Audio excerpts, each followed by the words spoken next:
അപ്പോൾ ഇന്നത്തെ മുഖ്യമന്ത്രിയുടെ പത്രസമ്മേളനം പതിവ് പോലെ തന്നെ വസ്തുതാവിരുദ്ധമായ കാര്യങ്ങളുടെ ഒരു പരമ്പരയുടെ പ്രഖ്യാപനങ്ങളായിരുന്നു. അതിലൊന്ന് മാധ്യമപ്രവർത്തകർ ചോദിച്ചപ്പോൾ ടാറ്റയുമായി ബന്ധപ്പെട്ട് ഇന്ന് അദ്ദേഹം പറഞ്ഞതും വസ്തുതയ്ക്ക് നിരക്കാത്ത കാര്യങ്ങളാണ്. ടാറ്റയുടെ പ്രതിനിധികളൊന്ന് കണ്ടില്ല എന്നല്ലേ ഇവിടെ പറഞ്ഞുകൊണ്ടിരുന്നത്. ഇപ്പൊ വ്യവസായ മന്ത്രി ചിത്രം പുറത്തേക്ക് വിട്ടല്ലോ. ഈ കണ്ട ആളുകൾ കണ്ടില്ല എന്നാരും പറഞ്ഞിട്ടില്ല. മുഖ്യമന്ത്രി യഥാർത്ഥത്തിൽ കേരളം പ്രതീക്ഷിച്ചിരുന്നത്, ഞാൻ അത് ഉദ്ദേശിച്ചത് ഇങ്ങനെയാണ്, പക്ഷെ ഇന്റർവ്യൂവിലൂടെ വന്നപ്പോൾ അത് ആ രൂപത്തിലായിപ്പോയതാണ്. ടാറ്റയുടെ ഒരു സബ്സിഡറി കഴിഞ്ഞ ഗവൺമെന്റ് സമയത്ത് അവരുമായിട്ട് MOU ഒപ്പുവെച്ചു, അത് നന്നായി പോകുന്നുണ്ട്, അവരുടെ ഒരു കേട്ടസി വിസിറ്റ് ആയിരുന്നു എന്ന് പറയുമെന്നാണ് യഥാർത്ഥത്തിൽ ഞാൻ പ്രതീക്ഷിച്ചിരുന്നത്. കേരളവും അങ്ങനെയാണ് പ്രതീക്ഷിച്ചിരുന്നത്. സംരംഭക സമൂഹവും അങ്ങനെ തന്നെ പ്രതീക്ഷിച്ചിട്ടുണ്ടാകും. കാരണം ടാറ്റയെ ഒരു സംശയത്തിന്റെ നിഴലിൽ നിർത്താൻ കേരളത്തിന്റെ മുഖ്യമന്ത്രി പ്രത്യേകിച്ച് ഇൻവെസ്റ്റ്മെന്റ് വേണമെന്ന് ആഗ്രഹിക്കുന്ന ഒരു നാടിന്റെ മുഖ്യമന്ത്രി ആകുമ്പോൾ ശ്രമിക്കില്ല എന്നാണ് കരുതിയിരുന്നത്. അദ്ദേഹം ഇന്ന് പറഞ്ഞത് ടാറ്റയുടെ പ്രതിനിധിയല്ല.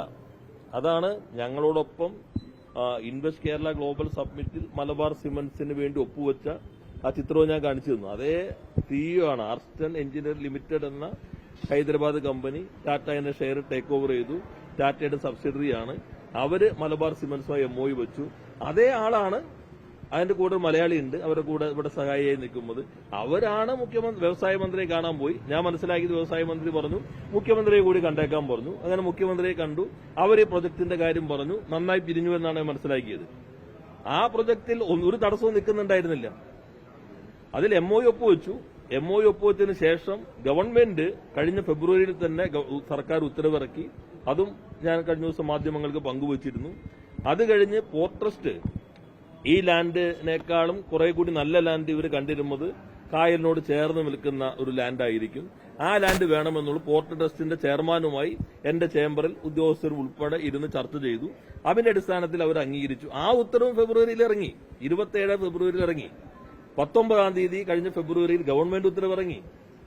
ആകെ ചെയ്യേണ്ടത് ഇത് വെറ്റ് ചെയ്തിട്ട് ബാക്കി കാര്യങ്ങളിലേക്ക് പോകണം. പക്ഷെ അത് സാധാരണ നടപടിക്രമമായതുകൊണ്ട് ഞാൻ കൊച്ചിയിലെ പത്രക്കാരോട് പറഞ്ഞു, നിങ്ങൾ പോയാൽ ഐലൻഡിൽ ഈ സ്ഥലം ഒരുങ്ങിക്കൊണ്ടിരിക്കുന്നത് കാണാൻ കഴിയും. അപ്പൊ സ്വാഭാവികമായിട്ടും മുഖ്യമന്ത്രിയിൽ നിന്ന്, അതാണ് മുഖ്യമന്ത്രിയായി പറയുന്നത്. അതിങ്ങനെയാണ് ഞാൻ ഉദ്ദേശിച്ചത്. എല്ലാ മേഖലയിൽ നിന്നാണ്. പക്ഷെ ആ 3 വാചകങ്ങളാണ്. ഒന്ന്, ടാറ്റ താല്പര്യം പ്രകടിപ്പിച്ചിരിക്കുന്നു, we are going to provide the land, 10,000 crores investment. ഇതാണ് അദ്ദേഹത്തിന് 3 വാചകവും കണ്ടിന്യൂറ്റിയാണ്. വേറൊരു ആശയക്കുഴപ്പമുള്ള ഒരു വാചകം അതിനകത്ത് കയറിയിട്ടില്ല. അപ്പൊ അത് അന്ന് അങ്ങനെ പറഞ്ഞു പോയപ്പോ സ്വാഭാവികമായി വന്നതാണ്. ഇതാണ് കാര്യം. ടാറ്റയെ ഉൾപ്പെടെ കൊണ്ടുവരണമെന്നാണ് ഞങ്ങളുടെ ആഗ്രഹം. കഴിഞ്ഞ ഗവൺമെന്റ് ശ്രമിച്ചിട്ടുണ്ട്. ഞങ്ങൾ ആ ശ്രമം തുടരുമെന്ന് പറഞ്ഞാൽ നാടിന്റെ പൊതു താല്പര്യമായി. അതിനു പകരം വീണ്ടും ഈ വീണെടുത്ത് കിടന്ന് ഉരുളാൻ നുണകൾ തന്നെ ഉൽപ്പാദിപ്പിക്കുന്നത് മുഖ്യമന്ത്രിക്ക് അത്ര ചേരുന്ന നടപടിയല്ല എന്നാണ് ഒന്നാമത്തെ കാര്യം. 2, വഖഫുമായി പറഞ്ഞ എല്ലാം നുണയാണ്.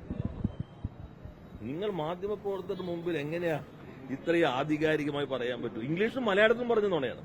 മലയാളത്തിൽ മാത്രമല്ല ഇംഗ്ലീഷിൽ പറഞ്ഞതും വസ്തുതാവിരുദ്ധമായ കാര്യമാണ്.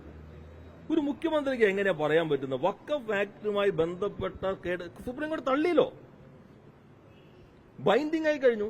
ഇനി ഞങ്ങൾക്ക് എന്ത് ചെയ്യാൻ പറ്റും? ഏത് കേസാ സുപ്രീം കോടതി തള്ളിയേക്കണേ? സുപ്രീം കോടതി സ്റ്റേ ഇല്ല എന്ന് വേണമെങ്കിൽ പറയാം. സ്റ്റേ ഇല്ല, അതുകൊണ്ട് ഞങ്ങൾ ചെയ്യുന്നു, BJPക്ക് ഒപ്പം നിൽക്കുന്നു എന്ന് പറയാം. ഇത് സുപ്രീം കോടതി കൺസിഡർ ചെയ്യാൻ പോവല്ലേ? ഡേറ്റ് ഇട്ടിട്ട് പോലുമില്ല.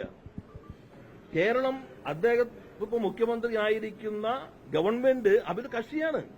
കക്ഷിയാകാൻ വേണ്ടി നമ്മൾ അപേക്ഷ നൽകി കഴിഞ്ഞിട്ടുണ്ട്. ആ കേരളം നൽകിയതിനകത്ത് 12-ാമത്തെ പാരഗ്രാഫ് ക്രിസ്റ്റലി ക്ലിയർ ആണ്. അതിൽ നമ്മൾ 3 ഭാഗം പറഞ്ഞു. വഖഫ് എന്നുള്ളത് ഇസ്ലാമിക വിശ്വാസവുമായി ബന്ധപ്പെട്ട ഒന്നാണ്.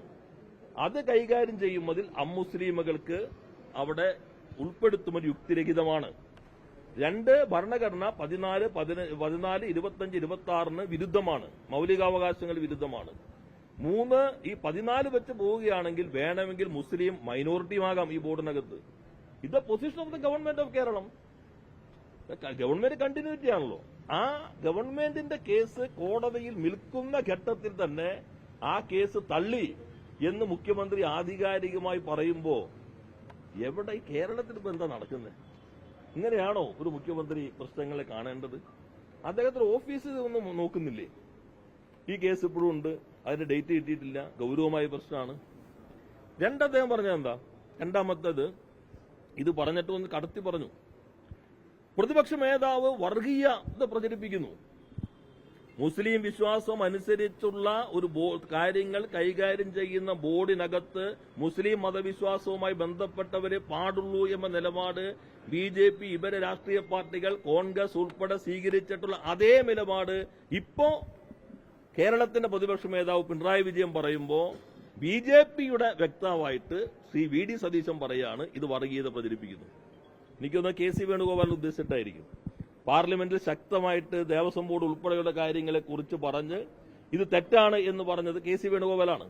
രാഹുൽ ഗാന്ധിയുടെ നേതൃത്വത്തിലെ കോൺഗ്രസിന്റെ സമീപനത്തിന് ഘടകവിരുദ്ധമായിട്ട് നിലപാട് സ്വീകരിച്ചത്.